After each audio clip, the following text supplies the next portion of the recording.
ಓಂ ಶ್ರೀ ಗಣೇಶಾಯ ನಮಃ. ಓಂ ಶ್ರೀ ಗುರುಭ್ಯೋ ನಮಃ.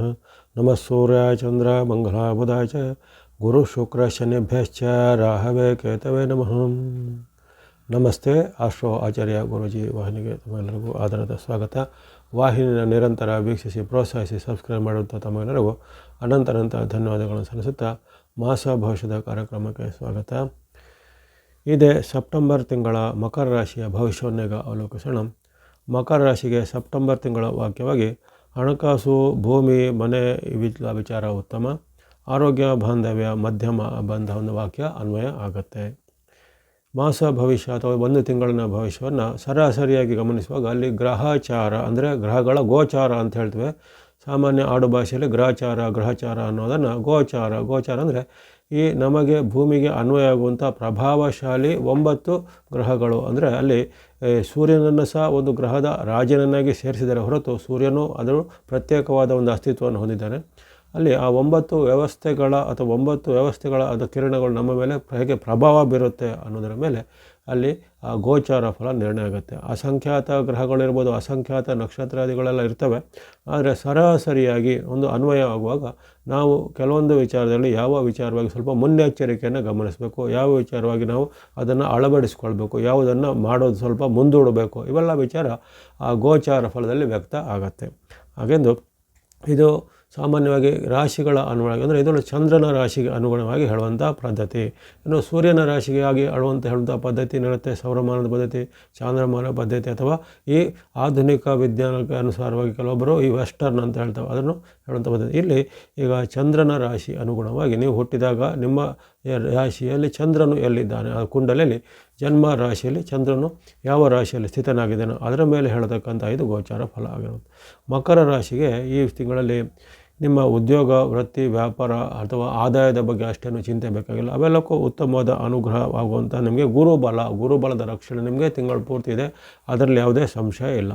ಗುರುಬಲ ಇದ್ದರೆ ಅದು ಆನೆ ಬಲ ಇದ್ದೆ ಅಂತಂದರೆ ಉಳಿದೆಲ್ಲ ಗ್ರಹಗಳಿಂದ ಆಗುವಂತಹ ಕೆಟ್ಟ ಪರಿಣಾಮಗಳನ್ನು ನಿವಾರಿಸುವಂಥ ಶಕ್ತಿ ಆ ಉನ್ನತವಾದ ಗುರುಬಲಕ್ಕಿರುತ್ತೆ. ಹಾಗಾಗಿ ನೀವು ಹೆಚ್ಚು ಆತಂಕ ಪಡುವಂಥ ವಿಚಾರಗಳೇನೂ ಇಲ್ಲ.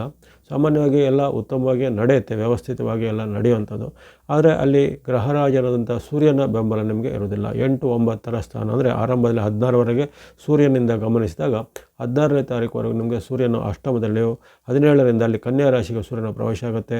ಆವಾಗ ನಿಮ್ಮ ರಾಶಿಯಿಂದ 9ನೇ ಭಾಗಕ್ಕೂ ಅಲ್ಲಿ ಸೂರ್ಯನ ಒಂದು ಪ್ರವೇಶ ಆಗುತ್ತೆ. ಈ 2 ಸ್ಥಾನಗಳು ನಿಮಗೆ ಸೂರ್ಯನಿಂದ ಆಗುವಂಥ ಕೆಲವು ಅಡ್ಡ ಪರಿಣಾಮಗಳು, ವಿಶೇಷವಾಗಿ ಈ ಮಕರ ಮತ್ತು ಕುಂಭರಾಶಿಯವರಿಗೆ ಸೂರ್ಯನಿಂದ ಆಗುವಂಥ ಅಡ್ಡ ಪರಿಣಾಮಗಳು ಸ್ವಲ್ಪ ಮೇಲೆ ಹೆಚ್ಚಾಗುವಂಥದ್ದು. ಯಾಕಂದರೆ ಅಲ್ಲಿ ನಿಮ್ಮ ರಾಶಿಯಾಧಿಪತಿ ಶನಿ ಮಹಾರಾಜರು, ಆ ಶನಿ ಮಹಾರಾಜರಿಗೂ ಸೂರ್ಯನಿಗೂ ವೈರುತ್ವ ಇರುತ್ತೆ. ಅವರ ತಂದೆಯೇ ಸೂರ್ಯ ಆಗಿದ್ದರೂ ಸಹ ಈ ಜ್ಯೋತಿಷ್ಯದ ಒಂದು ಲೆಕ್ಕಗಳಲ್ಲಿ ಅಲ್ಲಿ ಸೂರ್ಯನಿಗೂ ಶನಿಗೂ ವಿರೋಧವಾದ ಅಥವಾ ಮೈತ್ರಿ ಇಲ್ಲದೇ ಇರುವಂಥ ವಿರೋಧಗಳು ಇರುತ್ತವೆ, ಶತ್ರುತ್ವ ಇರುತ್ತೆ. ಹಾಗಾಗಿ ನಿಮಗೆ ಆ ಸೂರ್ಯನಿಂದ ಆಗತಕ್ಕಂತಹ ಕೆಲವು ಅಡ್ಡ ಪರಿಣಾಮಗಳು ಸ್ವಲ್ಪ ಎಚ್ಚರಿಕೆ ಬೇಕು. 16ರವರೆಗೂ ಅಲ್ಲಿ ಅಷ್ಟಮದಲ್ಲಿರುವ ಕಾರಣ ಅಲ್ಲಿ ಸೆಪ್ಟೆಂಬರ್ ತಿಂಗಳಲ್ಲಿ ನೀವು ಆರೋಗ್ಯದ ಬಗ್ಗೆ ಅಲ್ಲಿ ಹೇಳಿದರೆ ಆರೋಗ್ಯ ಬಾಂಧವ್ಯ ಬಗ್ಗೆ ಮಧ್ಯಮ ಅಥವಾ ಎಚ್ಚರಿಕೆ ಅಂತ ಬಂದಿದೆ.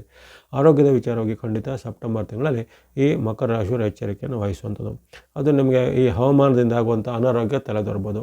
ಉದಾಹರಣೆಗೆ ಮಳೆ ಅಥವಾ ಚಳಿ, ಗಾಳಿ ಇತ್ಯಾದಿಗಳಿಂದ ಆಗುವಂತಹ ಒಂದು ಆಘಾತಕಾರಿ ಪರಿಣಾಮಗಳು ಕೆಲವೊಬ್ಬರು, ಅಥವಾ ನಿಮ್ಮ ವಯೋಮಾನಕ್ಕೆ ತಕ್ಕಂತೆ ಕೆಲವರಿಗೆ ಜಾಯಿಂಟ್ ಪೈನು, ಬ್ಯಾಕ್ ಪೈನು ಅಥವಾ ಇನ್ನಿತರ ಯಾವುದೇ ನೋವುಗಳಿದ್ದರೆ ಅದು ಈಗ ಉಲ್ಬಣ ಅಥವಾ ಮತ್ತೆ ಕಾಣಿಸಿಕೊಳ್ಳುವಂಥದ್ದು.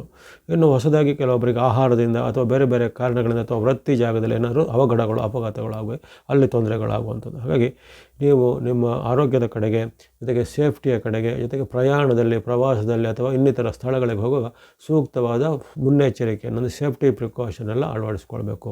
ಉದಾಹರಣೆಗೆ ಈಗ ಬೈಕು, ಸ್ಕೂಟರ್ ರೈಡ್ ಮಾಡುವಾಗ ಹೆಲ್ಮೆಟ್ಗಳನ್ನು ಹಾಕಬೇಕು, ಕಾರುಗಳಲ್ಲಿ ಸೀಟ್ ಬೆಲ್ಟ್ ಹಾಕಬೇಕು ಅನ್ನೋದು ಹೇಳ್ತಾರೆ. ಅಲ್ಲದೆ ಸಿಗ್ನಲ್ ಜಂಪ್ ಮಾಡೋದಾಗಲಿ, ಅತಿ ವೇಗವನ್ನು ಫಾಲೋ ಮಾಡೋದು, ಇವೆಲ್ಲ ಕೆಲವು ಇರುತ್ತೆ ಸುರಕ್ಷಾ ಕ್ರಮಗಳು. ಅವೆಲ್ಲನೂ ಖಂಡಿತವಾಗಿ ಅಳವಡಿಸ್ಕೊಳ್ಬೇಕು. ಯಾಕಂದರೆ ಅಲ್ಲಿ ಅವಘಡದ ಸಾಧ್ಯತೆ ಇರುತ್ತೆ, ಅನಾರೋಗ್ಯದ ಸಾಧ್ಯತೆ ಎರಡೂ ಇರುತ್ತೆ. ಸೂರ್ಯನ ಪ್ರಭಾವ ನಿಮಗೆ ವ್ಯತಿರಿಕ್ತವಾಗಿ, ಅದರಲ್ಲೂ 16ರವರೆಗೂ ತುಂಬ ವ್ಯತಿರಿಕ್ತವಾಗಿರುತ್ತೆ. 17ರಿಂದ ಸೂರ್ಯನ ಪ್ರಭಾವ ಅಲ್ಲಿ ನಿಮಗೆ ಇನ್ನಷ್ಟು ಉತ್ತಮ ಅಂತ ಹೇಳಲಿಕ್ಕೆ ಬರೋದಿಲ್ಲ. ಆದರೆ ಆರೋಗ್ಯ ಮತ್ತು ಅಪಘಾತದ ಭಯ ಕಡಿಮೆ ಆದರೂ ಅಲ್ಲಿ ಅನೇಕ ರೀತಿಯ ನಿಮಗೆ ವಿರುದ್ಧವಾದ ಪ್ರಭಾವಗಳು ನಿಮ್ಮ ವೈಯಕ್ತಿಕ ಜೀವನದ ಮೇಲೆ, ಜಗಳಗಳಾಗುವಂಥದ್ದು, ಕಲಹಗಳಾಗುವಂಥದ್ದು, ಆಸ್ತಿ ವಿವಾದಗಳು ಹುಟ್ಟಿಕೊಳ್ಳುವಂಥದ್ದು, ಅಥವಾ ಈಗಾಗಲೇ ಇದ್ದಂಥ ಆಸ್ತಿ ವಿವಾದ, ಕೌಟುಂಬಿಕ ವಿವಾದಗಳು ಸ್ವಲ್ಪ ಹೆಚ್ಚಳ ಆಗುವಂಥದ್ದು, ಕೋರ್ಟು ಕಚೇರಿ ಕೇಳಿಸ್ಕೊಂತ ಅಳೆದಾಡಿದರೆ ಅವೆಲ್ಲ ಸ್ವಲ್ಪ ವಿಳಂಬ ಆಗುವಂಥದ್ದು, ಅಥವಾ ಅವೆಲ್ಲ ನಿಮ್ಮ ವಿರುದ್ಧವಾಗಿ ಸಹ ಆಗುವಂಥ ಸಾಧ್ಯತೆ ಎಲ್ಲ ಇರುತ್ತೆ. ಹಾಗಾಗಿ ಸೂರ್ಯನ ಪ್ರಭಾವ ನಿಮಗೆ ತಿಂಗಳ ಪೂರ್ತಿ ಆ ಸೆಪ್ಟೆಂಬರ್ ತಿಂಗಳ ಪೂರ್ತಿ ವ್ಯತಿರಿಕ್ತವಾಗಿದೆ. ಆರೋಗ್ಯದ ವಿಚಾರ ಜೊತೆಗೆ ಈ ಸುರಕ್ಷಾ ಕ್ರಮ ಮತ್ತು ನಿಮ್ಮ ಒಂದು ಕೋರ್ಟ್ ಕಚೇರಿ ಅಥವಾ ಇನ್ನಿತರ ಯಾವುದೇ ರೀತಿ ಕೇಸು ವಿವಾದ ಕಲಹ ಆಗದಂತೆ ಸ್ವಲ್ಪ ಮುನ್ನೆಚ್ಚರಿಕೆ ನೀವು ಅನಿಸ್ಬೇಕು. ಗಮನಿಸುವಂಥದ್ದು ಅಲ್ಲಿ ಮಂಗಳನ ವಿಚಾರ. ಮಂಗಳನು ನಿಮಗೆ ಈ ತಿಂಗಳ ಪೂರ್ತಿ ವಿರುದ್ಧವಾದ ಸ್ಥಾನದಲ್ಲಿ ಇರೋದಿಲ್ಲ. ಆದರೆ ಆರಂಭದಲ್ಲಿ ನಿಮಗೆ ಅಲ್ಲಿ ಷಷ್ಠದ ಮಂಗಳನ ಆಶೀರ್ವಾದ 17ರವರೆಗೂ ಇರುತ್ತೆ. ಮಂಗಳನ ಚೆನ್ನಾಗಿ 18ಕ್ಕೆ ರಾಶಿ ಪರಿವರ್ತನೆ ಆಗಿದೆ, ಕಟಕ ರಾಶಿಗೆ ಆತನು ಪ್ರವೇಶ ಆಗ್ತಾನೆ. ಅದಕ್ಕೆ ಮುನ್ನ ಅಂದರೆ 16ರವರೆಗೂ ನಿಮಗೆ ಮಂಗಳನ ಆಶೀರ್ವಾದ ಇರುವ ಕಾರಣ ಅಲ್ಲಿ ಅನೇಕ ರೀತಿಯ ಉತ್ತಮ ಪರಿಣಾಮಗಳು ಮಂಗಳ ನಿಮಗೆ ಕೊಡ್ಬೋದಾಗಿದೆ. ವಿಶೇಷವಾಗಿ ಮನೆ ಭೂಮಿ ಕೊಳ್ಳುವಂಥ ವಿಚಾರ ಇರ್ಬೋದು. ಯಾಕಂದರೆ ಗುರುಬಲದ ಅನುಕೂಲತೆ ನಿಮಗೆ ಆಗಲೇ ಇದೆ. ಅದರ ಪ್ರಭಾವವಾಗಿ ಮನೆ ಕೊಳ್ಳುವಂಥದ್ದು, ಭೂಮಿ ಕೊಳ್ಳುವಂಥದ್ದು, ಆಸ್ತಿ ಕೊಳ್ಳುವಂಥ ವಿಚಾರಗಳಿದ್ರೆ ಅದಕ್ಕೆ ಮಂಗಳನ ಒಂದು ಸಪೋರ್ಟ್, ಗುರುವಿನ ಜೊತೆಗೆ ಒಂದು ಮಂಗಳನ ಒಂದು ಸಹಾಯ ನಿಮಗೆ ಸಿಕ್ಕಿದಾಗ ಅಂತಹ ವಿಚಾರಗಳು ಈಗ ಒಂದು ಮುನ್ನೆಲೆಗೆ ಬರ್ಬೋದು. ಅಥವಾ ಹಿಂದೆ ಪೆಂಡಿಂಗ್ ಆಗಿದ್ದ, ಅದು ಹಿಂದೆ ಬಾಕಿ ಉಳಿದ ಕೆಲಸ ಕಾರ್ಯಗಳು ಈ ಸೆಪ್ಟೆಂಬರ್ನ ಆದಿ ಭಾಗದಲ್ಲಿ ಅಂದರೆ 17ರವರೆಗೂ ಅಲ್ಲಿ ಮಂಗಳ ನಿಮಗೆ ಪೂರಕವಾಗಿರೋ ಕಾರಣ ಅವೆಲ್ಲವೂ ಕ್ಷಿಪ್ರವಾಗಿ ಆಗುವಂಥದ್ದು. ಸರ್ಕಾರಿ ಪತ್ರ, ದಾಖಲೆ ಪತ್ರ, ಇನ್ನಿತರ ಯಾವುದೇ ಕೆಲಸ ಕಾರ್ಯಗಳು ಬೇಕಾಗುವಂಥದ್ದು.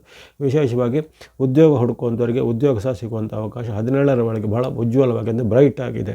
ಯುವಕರಿಗೆ, ವಿದ್ಯಾರ್ಥಿಗಳಿಗೆ, ಸಾಧಕರಿಗೆ ಅವರ ಅಪೇಕ್ಷೆ ಪಟ್ಟಂಥ ಸೀಟು, ಸ್ಥಾನಮಾನ ಅಥವಾ ಉದ್ಯೋಗದಲ್ಲಿ ಬಡ್ತಿ ಇತ್ಯಾದೆಲ್ಲ ಸಿಗುವಂಥದ್ದು.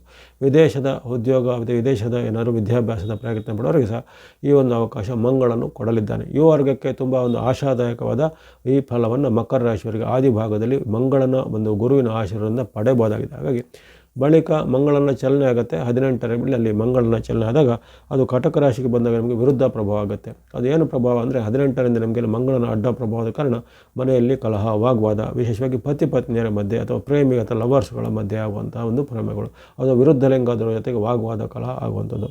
ಪ್ರಯಾಣದಲ್ಲಿ ಏನಾದರೂ ನಿಮಗೆ ತೊಂದರೆಗಳು ಆಗುವಂಥದ್ದು, ಜೊತೆಗೆ ಅವಕಾಶಗಳು ತಪ್ಪಿ ಹೋಗುವಂಥದ್ದು, ಜೊತೆಗೆ ಪರಸ್ಪರದಲ್ಲಿ ವಾಗ್ವಾದ, ಕಲಹ ವೃತ್ತಿ ಜಾಗದಲ್ಲೂ ಉದ್ಯೋಗ ಜಾಗದಲ್ಲೂ ಸಹ ಆಗ್ಬೋದು.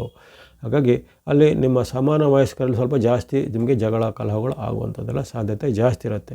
ಹಾಗಾಗಿ ಈ ಒಂದು ಮಂಗಳನ ವಿರುದ್ಧ ಪರಿಣಾಮ ನಿಮಗೆ 18ರಿಂದ ಆಗಲಿದೆ. ಇದರ ಬಗ್ಗೆ ಸಹ ಮುನ್ನೆಚ್ಚರಿಕೆಯನ್ನು ಗಮನಿಸುವಂಥದ್ದು. ಮುಂದೆ ಬುಧನ ವಿಚಾರ ಗಮನಿಸಿದಾಗ ಬುಧನ ಚಲನೆ ನಿಮಗೆ ಗೋಚಾರ ಚಲನೆ ಹೇಗಿದೆ ಅಂದರೆ ಆರಂಭದ ಒಂದು ಕೆಲವು ದಿನಗಳು ನಿಮಗೆ ಅಂದರೆ 6ನೇ ತಾರೀಕುವರೆಗೂ ನಿಮಗೆ ಬುಧನು ಪೂರಕವಾಗಿದೆ. 6ರವರೆಗೂ ಆತನು ಸಿಂಹದಲ್ಲಿರ್ತಾನೆ. ಆತನು ಮತ್ತು ಕನ್ಯಾ ರಾಶಿಗೆ ಹೋಗುವ ನಿಮಗೆ ವಿರುದ್ಧ ಪರಿಣಾಮಗಳಾಗ್ತವೆ. ಹಾಗೆ ಈ ತಿಂಗಳ ಆರಂಭದಲ್ಲಿ 6ನೇ ತಾರೀಕುವರೆಗೂ ನಿಮಗೆ ಸೆಪ್ಟೆಂಬರ್ 6ರವರೆಗೂ ಬುಧನ ಒಂದು ಉತ್ತಮ ಪ್ರಭಾವದ ಕಾರಣ ಹಣಕಾಸು, ಆರೋಗ್ಯ, ನೆಮ್ಮದಿ ವಿಚಾರವಾಗಿ ಬುಧನ ಒಂದು ಆಶೀರ್ವಾದ ಇರುತ್ತೆ. ಅದನ್ನು ಗಮನಿಸಿಕೊಳ್ಳಿ. ಆರಂಭದಲ್ಲಿ ನಿಮಗೆ ಮಂಗಳನೂ ಪೂರಕವಾಗಿದ್ದಾನೆ 17ರವರೆಗೆ, ಜೊತೆಗೆ 6ನೇ ತಾರೀಕುವರೆಗೂ ಬುಧನು ನಿಮಗೆ ಪೂರಕವಾಗಿದ್ದಾನೆ. ಹಾಗೆ ಆರಂಭದ ಮೊದಲನೇ ವಾರ ಸ್ವಲ್ಪ ನೀವು ಹೆಚ್ಚಿನ ಉತ್ತಮ ಪರಿಣಾಮವನ್ನು ನಿರ್ಲಕ್ಷ್ಯ ಮಾಡ್ಬೋದು. ಅದರಲ್ಲೂ ವಿದ್ಯಾರ್ಥಿ, ಯುವಕರು, ಸಾಧಕರಿದ್ದರೆ ಆ ಮೊದಲ ವಾರದ ಕೆಲವು ಪ್ರಯತ್ನಗಳನ್ನು ಮಾಡಿದರೆ ಸಫಲತೆ, ಸಕ್ಸಸ್ ರೇಟ್ ಬಹಳ ಜಾಸ್ತಿ ಇರುತ್ತೆ ಮಕರ ರಾಶಿಯವರಿಗೆ. 7ರಿಂದ ಅಲ್ಲಿ ಆತನ ಒಂದು ಕನ್ಯಾ ಪ್ರವೇಶ ಆದಾಗ ಬುಧನ ವಿರುದ್ಧ ಪರಿಣಾಮ ನಿಮಗೆ ಆಗುತ್ತೆ. ಹಾಗಾಗಿ ಆಗ ಚಾನ್ಸ್ ಮಿಸ್ ಆಗುವಂಥದ್ದು, ಲೆಕ್ಕಗಳು ಸ್ವಲ್ಪ ಕೈ ಕೊಡುವಂಥದ್ದು, ವ್ಯಾಪಾರ, ಉದ್ಯಮ ಮಾಡೋರಿಗೆ ಸ್ವಲ್ಪ ಆವಾಗ ಹೊರೆ ಜಾಸ್ತಿ ಆಗುವಂಥದ್ದು, ಅಥವಾ ಕೆಲವೊಮ್ಮೆ ಆಕಸ್ಮಿಕ ನಷ್ಟಗಳು ಆಗುವಂಥದ್ದು, ನಂಬಿದವರಿಂದ ನಿಮಗೆ ಮೋಸ ಆಗುವಂಥದ್ದು ಮುಂತಾದ ಘಟನೆಗಳು ಆ ಒಂದು 7ನೇ ತಾರೀಕಿಂದ 25ರವರೆಗೂ ಜರುಗಬಹುದು. 26ಕ್ಕೆ ಮತ್ತೆ ಅಲ್ಲಿ ಬುಧನ ಪರಿವರ್ತನೆ ಆಗುತ್ತೆ. ಮತ್ತೆ ನಿಮಗೆ ಬುಧನ ಆಶೀರ್ವಾದ 26ರಿಂದ ಬರುತ್ತೆ. ಹಾಗಾಗಿ ಈ ಮಧ್ಯದ ಒಂದು ಅವಧಿ ಅಂತ ಇರುತ್ತಲ್ಲ, 7ನೇ ತಾರೀಕಿಂದ 25ರವರೆಗೆ ನಿಮಗೆ ವಿರುದ್ಧವಾದ ಪ್ರಭಾವ ನಿಮಗೆ ಬುಧನಿಂದ ಆಗಲಿದೆ. ಹಾಗಾಗಿ ಆ ಕಾಲದಲ್ಲಿ ವ್ಯಾಪಾರ, ಉದ್ಯಮ ಕೊಡುವಂಥದ್ದು, ಕೊಳ್ಳುವಂಥದ್ದು ಅಥವಾ ಸಾಲ ಇತ್ಯಾದಿಗಳ ಬಗ್ಗೆ, ಪತ್ರ ದಾಖಲೆಗಳ ಬಗ್ಗೆ ಮುನ್ನೆಚ್ಚರಿಕೆ ಖಂಡಿತ ನಿಮಗೆ ಬೇಕಾಗುತ್ತೆ. ಬುಧನ ವೈರುಧ್ಯವಿದೆ. ಇನ್ನು ಗುರು ಮಹಾರಾಜರ ಅನುಗ್ರಹ ನಿಮಗೆ ತಿಂಗಳ ಪೂರ್ತಿ ಇರುತ್ತೆ. ಆಗಲೇ ಹೇಳಿದರೆ ಗುರುಬಲ ನಿಮಗೆ ಒಂದು ಶ್ರೀರಕ್ಷೆ ಅಥವಾ ರಕ್ಷಣಾ ಕವಚ ಅಂತೇಳಿ. ಹಾಗಾಗಿ ಬಹಳ ಕಾಲದ ಬಳಿಕ ಗುರು ಮತ್ತು ಶನಿ ಮಹಾರಾಜರು ಏಕಕಾಲದಲ್ಲಿ ಆಶೀರ್ವಾದ ಪಡೆಯುವಂಥ ನಿಮ್ಮ ರಾಶಿ ನಿಮ್ಮದಾಗಿರುತ್ತೆ. ಹಾಗಾಗಿ ಕೆಲವು ರಾಶಿಗಳಲ್ಲಿ ನಿಮ್ಮ ರಾಶಿ ಒಂದಾಗಿರೋ ಕಾರಣ ಅಲ್ಲಿ ವಿಶೇಷವಾದ ಗುರು ಅನುಗ್ರಹದಿಂದ ಲಾಭ, ಸುಖ, ಜಯ ನಿಮಗೆ ಸಿಗುತ್ತೆ. ವ್ಯಾಪಾರ, ಉದ್ಯಮ ಪ್ರಗತಿ ಆಗುತ್ತೆ. ಅಂದುಕೊಂಡಂತೆ ಕೆಲಸ ಕಾರ್ಯ. ಇನ್ನು ವಿದ್ಯಾರ್ಥಿ, ಯುವಕರು, ಸಾಧಕರು ಅವರ ಒಂದು ಸಾಧನೆಗಳು ಇದ್ದರೆ ಅದಕ್ಕೆ ವಿಶೇಷವಾದ ಅನುಕೂಲತೆಗಳು ದೊರೆಯುವಂಥದ್ದು, ದೂರ ಪ್ರಯಾಣ ಮಾಡಲಿಕ್ಕೆ ಅವಕಾಶ ಸಿಗುವಂಥದ್ದು, ಜೊತೆಗೆ ಅಪೇಕ್ಷೆ ಪಟ್ಟಂಥ ಸೀಟು, ಸ್ಥಾನಮಾನ ಸಿಗುವಂಥದ್ದು. ಇನ್ನು ರಾಜಕೀಯವಾಗಿ ಸಿಗಬೇಕಂತ ಕೆಲವು ನಿಮಗೆ ಸೌಲಭ್ಯಗಳು ಅಥವಾ ಸರ್ಕಾರ ಮೂಲದ ಸೌಲಭ್ಯಗಳು ಸಿಗಲಿಕ್ಕೆ ಗುರುವಿನ ಅನುಗ್ರಹ ಆಗುತ್ತೆ. ಕೆಲವೊಬ್ಬರಿಗೆ ವಿಶೇಷವಾದ ಬಹುಮಾನ, ಸನ್ಮಾನ ಅಥವಾ ಪ್ರೈಸು ಇತ್ಯಾದಿಗಳೆಲ್ಲ ಸಿಗುವಂಥದ್ದು, ಮನೆಯಲ್ಲಿ ಸಂಭ್ರಮದ ವಾತಾವರಣ ಇತ್ಯಾದಿ ಅಚ್ಚುಕಟ್ಟಾಗಿ ನಿಮ್ಮ ಜೀವನ ಸಾಗುತ್ತೆ ಗುರುವಿನ ಅನುಗ್ರಹದಿಂದ ಸಪ್ತಮದಲ್ಲಿ. ಅದೇ ರೀತಿ ವಿವಾಹ ಅಪೇಕ್ಷಿತರಿಗೆ ವಿವಾಹ ಫಿಕ್ಸ್ ಆಗ್ಬೋದು. ಲವರ್ಸ್ಗಳಿದ್ರೆ, ಪ್ರೇಮಿಗಳಿದ್ರೆ ಅವರ ಒಂದು ಪ್ರೇಮ ಸಾಫಲ್ಯತೆ ಆಗುವಂಥದ್ದು, ಜೊತೆಗೆ ದಂಪತಿಗಳ ಬಾಂಧವ್ಯ ಇನ್ನಷ್ಟು ಸುಮಧುರ ಆಗುವಂಥದ್ದು, ಉತ್ತಮ ಮಧುರವಾದ ನೆನಪುಗಳು ಜೀವನದಲ್ಲಿ ಬರಲಿವೆ. ಈ ಒಂದು ಗುರು ಅನುಗ್ರಹದಿಂದ ತಿಂಗಳ ಪೂರ್ತಿ ಗುರು ಅನುಗ್ರಹ ಉತ್ತಮ ಇದೆ. ಇನ್ನು ಶುಕ್ರನ ವಿಚಾರ, ಶುಕ್ರನ ಗೋಚಾರ ನಿಮಗೆ ವಿರುದ್ಧವಾಗಿದೆ, ಗಮನಿಸ್ಕೊಳ್ಳಿ. ಅಲ್ಲಿ ಶುಕ್ರನ ಗೋಚಾರ ಈ ಸೆಪ್ಟೆಂಬರ್ 2ರಿಂದನೇ ಬದಲಾಗುವಂಥದ್ದು. ಅದು ನಿಮಗೆ ತಿಂಗಳ ಪೂರ್ತಿ ತುಲಾ ರಾಶಿಯಲ್ಲಿರುವಂಥ ಶುಕ್ರನು ದಶಮದ ಪ್ರಭಾವ ಬೀರ್ತಾನೆ. ಹಾಗಾಗಿ ದಶಮದಲ್ಲಿ ಶುಕ್ರನು ವ್ಯತಿರಿಕ್ತ ಪ್ರಭಾವ, ವಿರುದ್ಧ ಪ್ರಭಾವ ಬೀರುವ ಕಾರಣ ನಿಮಗೆ ಅನೇಕ ರೀತಿಯ ವಿವಾದಗಳು ನಿಮ್ಮನ್ನು ಅಪ್ಪಿಕೊಳ್ಳುವಂಥದ್ದು, ವಿರುದ್ಧ ಲಿಂಗದವರ ಜೊತೆಗೆ ಕಲಹಗಳಾಗುವಂಥದ್ದು, ಹಣಕಾಸಿನ ಕಷ್ಟ ನಷ್ಟಗಳು ಸಂಭವಿಸುವಂಥದ್ದು, ಜೊತೆಗೆ ಕೆಲವೊಬ್ಬರಿಗೆ ಇನ್ನಿತರವಾದ ಆರ್ಥಿಕವಾದ ಮುಗ್ಗಟ್ಟು ಎದುರಾಗುವಂಥದ್ದು, ನಿಮಗೆ ಬರಬೇಕಾದ ಹಣ ಎಲ್ಲ ಬ್ಲಾಕ್ ಆಗುವಂಥದ್ದು ಅಥವಾ ವಿಳಂಬ ಆಗುವಂಥದ್ದೆಲ್ಲ ಇರುತ್ತೆ. ಹಾಗಾಗಿ ಅಲ್ಲಿ ಹಣಕಾಸಿನ ಬಗ್ಗೆ ಸ್ವಲ್ಪ ಎಚ್ಚರಿಕೆ ಬೇಕಾಗುತ್ತೆ. ದೊಡ್ಡ ಮೊತ್ತದ ಟ್ರಾನ್ಸಾಕ್ಷನ್ ಮಾಡುವಾಗ ಎಚ್ಚರಿಕೆ ಬೇಕು. ಅದೇ ರೀತಿ ದೊಡ್ಡ ಮೊತ್ತದ ಸಾಲ ಕೊಡುವುದು ಪಡೆಯೋದು ಸಹ ಅಷ್ಟೊಂದು ಸೂಕ್ತವಾಗಿಲ್ಲ. ಯಾಕಂದರೆ ಹಣಕಾಸಿನ ವಿಚಾರ ಅಷ್ಟು ನಿಮಗೆ ಕೆಲವೊಮ್ಮೆ ಮಧ್ಯೆ ಈ ಶುಕ್ರನು ಕೆಲವೊಮ್ಮೆ ಕೈ ಕೊಡ್ಬೋದು ಅಥವಾ ಹಣಕಾಸಿನ ವಿವಾದಗಳು ಸೃಷ್ಟಿಯಾಗೋದು. ಹಣಕಾಸು ಆದಾಯ ಎಲ್ಲ ಬರುತ್ತೆ, ಬಂದ ಆದಾಯದಲ್ಲಿ ವಿವಾದ ಸೃಷ್ಟಿಯಾಗುವುದು ಅಥವಾ ನೀವು ಯಾವುದೇ ರೀತಿ ಹಣಕಾಸಿನ ವ್ಯವಹಾರಕ್ಕೆ ಕೈ ಹಾಕಿದರೆ ಅದರಲ್ಲಿ ಏನಾದರೂ ಒಂದು ಕಾಂಟ್ರವರ್ಸಿಗಳು ಉತ್ಪನ್ನ ಆಗುವಂಥದ್ದು. ಹಾಗಾಗಿ ಆ ಬಗ್ಗೆ ಸ್ವಲ್ಪ ಎಚ್ಚರಿಕೆ. ಜೊತೆಗೆ ಆದಷ್ಟು ವಾದ ವಿವಾದ ಕಲಹನ ತಪ್ಪಿಸಿಕೊಳ್ಳಿ. ವಿರುದ್ಧ ಲಿಂಗದವರ ಜೊತೆಗೆ ಒಂದು ಅಂತರವನ್ನು ಕೆಲವೊಮ್ಮೆ ಕಾಯ್ದುಕೊಳ್ಬೇಕು. ಉದ್ಯೋಗ ಜಾಗದಲ್ಲಿರ್ಬೋದು, ಮನೆಯಲ್ಲಿರ್ಬೋದು ಅಥವಾ ಪ್ರಯಾಣ ಕಾಲದಲ್ಲಿರ್ಬೋದು, ಎಚ್ಚರಿಕೆ. ಒಂದು ಶುಕ್ರನ ವಿಚಾರ ನೋಡಿದೆ. ಇದು ಶನಿ ಮಹಾರಾಜರು ನಿಮಗೆ ತಿಂಗಳ ಪೂರ್ತಿ ಉತ್ತಮ ಸ್ಥಾನದಲ್ಲಿದ್ದಾರೆ. ಅವರಿಗೆ ವಕ್ರಗತಿ ಈಗ ಇದ್ದಾರೆ. ವಕ್ರಗತಿಯಲ್ಲಿ ಇದ್ದರೂ ಸಹಿತ ನಿಮಗೆ ಹೆಚ್ಚೇನೂ ಆತಂಕ ಭಯ ಪಡೋದಿಲ್ಲ. ನಿಮ್ಮ ವೃತ್ತಿ, ವ್ಯಾಪಾರ, ಉದ್ಯೋಗ, ಶಿಕ್ಷಣ ಒಂದು ಯಥಾವತ್ತಾಗಿ ಚೆನ್ನಾಗಿ ನಡೀಲಿಕ್ಕೆ, ಜೊತೆಗೆ ಗುರು ಬಲದ ಉತ್ತಮ ಫಲವನ್ನು ಪಡಲಿಕ್ಕೆ ಶನಿ ಮಹಾರಾಜರು ನಿಮಗೆ ಸಹಕಾರಿಯಾಗಿದ್ದಾರೆ. ಹಾಗೆ ಅವರಿಂದ ನಿಮಗೆ ಯಾವುದೇ ಹೆಚ್ಚಿನ ಅಡೆತಡೆಗಳು ಇಲ್ಲ. ಎಲ್ಲ ನಿಮಗೆ ಉದ್ಯೋಗ, ವ್ಯಾಪಾರ, ವೃತ್ತಿ, ಆರೋಗ್ಯ ಎಲ್ಲ ಚೆನ್ನಾಗಿರುವಂತೆ ಶನಿ ಮಹಾರಾಜರ ಆಶೀರ್ವಾದ ಇರುತ್ತೆ. ಇನ್ನು ರಾಹು ಕೇತುಗಳು ನಿಮಗೆ ವಿರುದ್ಧವಾಗಿದ್ದಾರೆ. ರಾಹುವಿನಿಂದ ನಿಮಗೆ ಧನಸ್ಥಾನದ ರಾಹು ಹಣದ ವಿಚಾರವಾಗಿ ಕೆಲವೊಮ್ಮೆ ಮಾಯ ಮೋಹಕ್ಕೆ ಒಳಗಾಗುವಂಥದ್ದು ಅಥವಾ ಕೆಲವರೊಂದು ತಪ್ಪು ಮಾಹಿತಿಯಿಂದ ನೀವು ಹಣವನ್ನು ಕಳೆದುಕೊಳ್ಳುವಂಥದ್ದು ಅಥವಾ ನೀವು ಯಾವುದೇ ರೀತಿಯ ಆಸೆ, ಆಮಿಷ, ಆಕಾಂಕ್ಷೆಗಳಿಗೆ ಒಳಗಾಗಿ ಅಲ್ಲಿ ನೀವು ಹಣವನ್ನು ಕಳೆದುಕೊಳ್ಬೋದು. ನಿಮಗೆ ಯಾರೋ ಈ ಥರ ಒಂದು ಆಮಿಷ ಹೊಡ್ಬೋದು, ಇದರಿಂದ ನೀವು ಈಗ 1 ಲಕ್ಷ ಹಾಕಿದರೆ ನಿಮಗೆ 2 ತಿಂಗಳಲ್ಲಿ 2 ಲಕ್ಷ ಆಗುತ್ತೆ. ಈ ರೀತಿಯೆಲ್ಲ ಬರುತ್ತೆ. ಎಷ್ಟು ಅದನ್ನು ನಾವು ಕಳೆದುಕೊಂಡ್ರು ಮತ್ತೊಬ್ಬರು ಅದಕ್ಕೆ ಹಳ್ಳಕ್ಕೆ ಬೀಳುವಂತಿಲ್ಲ. ಅಂಥ ಒಂದು ಹಳ್ಳಕ್ಕೆ ಬೀಳುವಂಥ ಘಟನೆ, ಅದು ಯಾವುದೇ ರೀತಿಯ ನೀವು ಹಣವನ್ನು ಮೋಸ ವಂಚನೆಗೆ ಗುರಿಯಾಗುವಂಥ ಘಟನೆಗಳು ಜರುಗ್ಬೋದು. ಆ ಬಗ್ಗೆ ಮುನ್ನೆಚ್ಚರಿಕೆ ಬೇಕಾಗುತ್ತೆ. ರಾಹುವಿನ ವೈರುಧ್ಯ ಇರುತ್ತೆ. ಅದೇ ರೀತಿ ನಿಮಗೆ ಮಾತಿನಲ್ಲಿ ಚಕಮಕಿ, ಅವಮಾನಕರ ಘಟನೆಗಳು ಆಗ್ಬೋದು. ಪಬ್ಲಿಕ್ ಪ್ಲೇಸಲ್ಲಿ ಅಂದರೆ ಸಾರ್ವಜನಿಕ ಸಮ್ಮುಖದಲ್ಲಿ ಅವಮಾನ ಆಗುವಂಥ ಘಟನೆಗಳು ರಾಹುವಿನ ಪ್ರಬಂಧ ಆಗ್ಬೋದು. ಅಥವಾ ಯಾವುದೇ ರೀತಿಯ ನಿಮಗೆ ಅಪವ್ಯಯ ಮಾಡುವಂಥದ್ದು, ಅಂದರೆ ನೀವು ಕಡಿಮೆ ಮೌಲ್ಯದ ವಸ್ತುವಿಗೆ ಹೆಚ್ಚಿನ ಬೆಲೆ ತರುವಂಥದ್ದಾಗಲಿ ಅಥವಾ ಬೇಸ್ತು ಬೀಳುವಂಥ ವಿಕ್ಟಿಮೈಸ್ ಆಗುವಂಥದ್ದೆಲ್ಲ ಸಾಧ್ಯತೆ ಇರುತ್ತೆ. ಈ ಎಲ್ಲ ಪರ್ಚೇಸು, ಆರ್ಡರ್ ಇದರ ವಿಚಾರದಲ್ಲಿ ಆ ಬಗ್ಗೆ ಎಲ್ಲ ಡಾಕ್ಯುಮೆಂಟ್ಗಳನ್ನು, ಎಲ್ಲ ಆಗುಹೋಗುಗಳನ್ನು ಅಥವಾ ಪತ್ರಾದಿಗಳನ್ನು ಖಂಡಿತ ಗಮನಿಸ್ಕೋಬೇಕು ಈ ಸೆಪ್ಟೆಂಬರ್ ತಿಂಗಳಲ್ಲಿ. ಇನ್ನು ಕೇತುನ ವಿಚಾರ ಹೇಳಿದಾಗ ಅಷ್ಟಮದಲ್ಲಿ ಕೇತು ಇರುವ ಕಾರಣ ನಿಮಗೆ ಆರೋಗ್ಯದ ಮೇಲೆ ಸ್ವಲ್ಪ ಅಡ್ಡ ಪರಿಣಾಮ ಬರೋದು. ಹಾಗಾಗಲೇ ಆರೋಗ್ಯದಲ್ಲಿ ಅಡ್ಡ ಪರಿಣಾಮ ಬೀರುವಂಥ ಸೂರ್ಯನ ಪ್ರಭಾವ ಸಹ ಇದೆ. ಜೊತೆಗೆ ಕೇತು ಸಹ ನಿಮಗೆ ಆರೋಗ್ಯದಲ್ಲಿ ಅಡ್ಡ ಪರಿಣಾಮ ಬೀರುವಂಥ ಸ್ಥಾನದಲ್ಲಿ ಇರ್ತಾನೆ. ಹಾಗಾಗಿ ಈ ಎರಡೂ ಗ್ರಹಗಳ ಒಂದು ಆರೋಗ್ಯದ ವಿಚಾರವಾಗಿ ಸ್ವಲ್ಪ ನಿಮಗೆ ಮುನ್ನೆಚ್ಚರಿಕೆ ಇರುವ ಕಾರಣ ಯಾರಿಗೆ ಅನಾರೋಗ್ಯದ ಹಿನ್ನೆಲೆ ಇದೆ ಅಥವಾ ಹಿಂದೆ ನಿಮಗೆ ಹಾರ್ಟ್ ಪ್ರಾಬ್ಲಮ್ಮು ಅಥವಾ BP ನೋ, ಶುಗರೋ, ಜಾಯಿಂಟ್ ಪೇನೋ ಏನೋ ಇದ್ದಿದ್ದರೆ ಅದಕ್ಕೆ ತಕ್ಕನೆ ಸೂಕ್ತವಾದ ಜೀವನ ಶೈಲಿಯನ್ನು ಸರಿಪಡಿಸಿಕೊಳ್ಳುವುದು, ಆಹಾರ ಕ್ರಮವನ್ನು ಗಮನಿಸಿಕೊಳ್ಳುವುದು, ಸೂಕ್ತವಾದ ಔಷಧೋಪಚಾರವನ್ನು ತೆಗೆದುಕೊಳ್ಳುವುದು, ಕರೆಕ್ಟಾದ ಟೈಮಲ್ಲಿ ಔಷಧೋಪಚಾರ ತೆಗೆದುಕೊಳ್ಳುವಂಥದ್ದು, ವಿರುದ್ಧ ಆಹಾರವನ್ನು ಸ್ವಲ್ಪ ಕಡಿಮೆ ಸೇವನೆ ಮಾಡೋದು. ಈ ರೀತಿ ಹಲವಾರು ಉಪಾಯಗಳಿಂದ ನಿಮ್ಮ ಆರೋಗ್ಯವನ್ನು ಖಂಡಿತ ಕಾಪಾಡ್ಕೊಳ್ಬೇಕು. ಯಾಕಂದರೆ ಅಲ್ಲಿ ಸೂರ್ಯ ಮತ್ತು ಕೇತು ಎರಡೂ ಗ್ರಹಗಳೊಂದು ಅಡ್ಡ ಪರಿಣಾಮ ನಿಮಗೆ ಸೆಪ್ಟೆಂಬರಲ್ಲಿ ಒದಗಿ ಬರಲಿದೆ. ಇನ್ನು ಕೆಲವರಿಗೆ ಇದ್ದಕ್ಕಿದ್ದಂತೆ ಏನಾದರೂ ಸ್ಟೋನ್ಗಳಾಗುವಂಥದ್ದು, ಕಿಡ್ನಿ ಸ್ಟೋನ್ಗಳು ಅಥವಾ ಲಿವರ್ನಲ್ಲಿ ಏನಾದರೂ ತೊಂದರೆಗಳು ಬರುವಂಥದ್ದು ಅಥವಾ ಇನ್ನು ಕೆಲವರಿಗೆ ಪೈಲ್ಸ್ನಂತಹ ಸಮಸ್ಯೆಗಳು ತಲೆದೋರುವಂಥದ್ದು. ಹಾಗಾಗಿ ಅದಕ್ಕೆ ಸೂಕ್ತವಾದ ಮುನ್ನೆಚ್ಚರಿಕೆ ಗಮನಿಸ್ಕೋಬೇಕು. ಜೊತೆಗೆ ಯಾರು ವೈದ್ಯರ ಸಲಹೆಯನ್ನು ಮೀರಿ ನಿಮ್ಮದೇ ಸ್ವಯಂ ಚಿಕಿತ್ಸೆ ಮಾಡೋದಾಗಲಿ ಅಥವಾ ಯಾವುದೇ ರೀತಿಯ ಈ ಮೂಢನಂಬಿಕೆಯ ಒಂದು ಔಷಧೋಪಚಾರ ಅಥವಾ ಇನ್ನಿತರ ಉಪಚಾರಗಳಿಗೆ ಹೋಗುವಂಥದ್ದು ಒಳ್ಳೆಯದಲ್ಲ. ಅದರಿಂದ ನಿಮಗೆ ಇನ್ನಷ್ಟು ತೊಂದರೆ ಅಥವಾ ಹಾನಿಯಾಗುತ್ತೆ. ಆ ಬಗ್ಗೆ ಖಂಡಿತ ಗಮನಿಸ್ಕೊಳ್ಬೇಕಾಗುತ್ತೆ. ಕೇತುವಿನಿಂದಾಗಿ ಒಂದು ತೊಂದರೆಗಳು ಇವೆಲ್ಲವೂ ನಿಮಗೆ ಈ ನವಗ್ರಹಗಳ ವ್ಯವಸ್ಥೆಯಲ್ಲಿ 8 ಗ್ರಹಗಳು ನಿಮ್ಮ ಮೇಲೆ ಹೇಗೆ ಪ್ರಭಾವ ಬೀರ್ಬೋದು ಸೆಪ್ಟೆಂಬರ್ನಲ್ಲಿ ಮಕರ ರಾಶಿಯವರ ಮೇಲೆ ಅಂತ ಗೋಚಾರ ಅಥವಾ ಗ್ರಹಚಾರ ಗಮನಿಸಾಯಿತು. ಇನ್ನು 9ನೇದಾಗಿ ಇಲ್ಲಿ ಚಂದ್ರನ ಪ್ರಭಾವ. ಚಂದ್ರನು ನಿಮಗೆ ಯಾವ ರೀತಿ ಪ್ರಭಾವ ಬೀರ್ತಾನೆ? ಯಾಕಂದರೆ ಚಂದ್ರನು ಪ್ರತಿ 2 ದಿನಕ್ಕೂ ಆತನ ರಾಶಿ ಬದಲು ಮಾಡ್ತಾನೆ. ಹಾಗಾಗಿ ಯಾವೆಲ್ಲ ದಿನ ನಿಮಗೆ ಚಂದ್ರನ ಬೆಂಬಲ ಇದೆ, ಯಾವ ದಿನದಲ್ಲಿ ಚಂದ್ರನ ಬೆಂಬಲ ಕೊರತೆ ಇದೆ, ಅದಕ್ಕೆ ಮುಂದೆ ಕೊನೆಯಲ್ಲಿ ಪರಿಹಾರನೂ ಏನಿದೆ ಅಂತ ನಾನು ಹೇಳ್ತೇನೆ, ಗಮನಿಸ್ಕೊಳ್ಳಿ. ಚಂದ್ರನ ಬೆಂಬಲ ಇರುವಂತಹ ದಿನಗಳು ಆರಂಭದಲ್ಲಿ ನಿಮಗೆ 1, 2ರಲ್ಲಿ ಚಂದ್ರನ ಬೆಂಬಲ ಇರುವುದಿಲ್ಲ. ಅಲ್ಲಿ ಚತುರ್ಥದಲ್ಲಿ ಚಂದ್ರನ ಇರುವ ಕಾರಣ ಆರಂಭದಲ್ಲಿ 1, 2 ನಿಮಗೆ ಚಂದ್ರನ ಬೆಂಬಲ ಕಡಿಮೆ ಇರುತ್ತೆ.